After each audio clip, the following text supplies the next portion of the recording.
Gagawa tayo ng kilawin na dilis.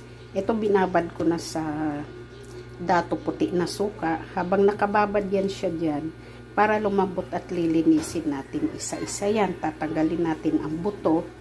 Pagkatapos pipagain natin, then ilalagay uli natin sa planggana. Lalagyan uli natin yan ng suka. And then pigain siya uli. Pero bago ko to binabad sa suka, hinugasan ko siya muna syempre bago natin ibabad sa suka para malinis kasi kilawin yan guys, hindi yan luto. So guys, pinigaan ko na.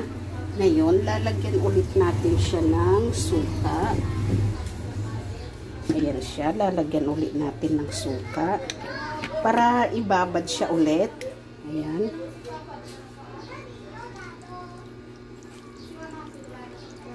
Babad muna natin siya ulit hanggang sa maging maputla yan. So, spread lang natin.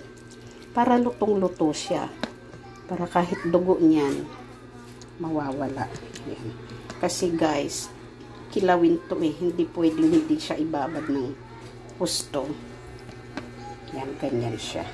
So, hintayin natin pumutla yan. And then, pipigan ulit natin ng maayos. Hugasan, pigain, bago natin siya pigain. Yan na siya guys, pwede na natin pigain siya. Ayan.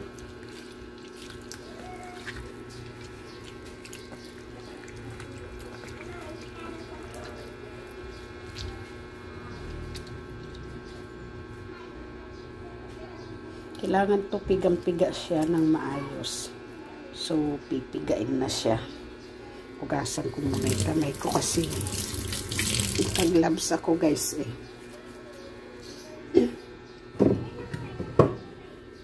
Guys, ito na yung finished product natin sa dilis na kilawin.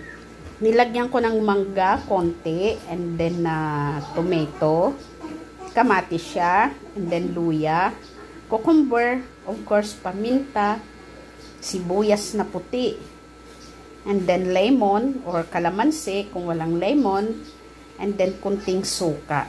Yan. Ang paggawa nitong kilawin guys, ano siya, hugasan mo muna ng tubig.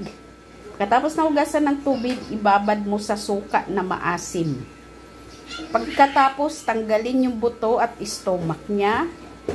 Pagkatapos, pigaan. And then, ibabad uli sa suka. Mga 5 minutes.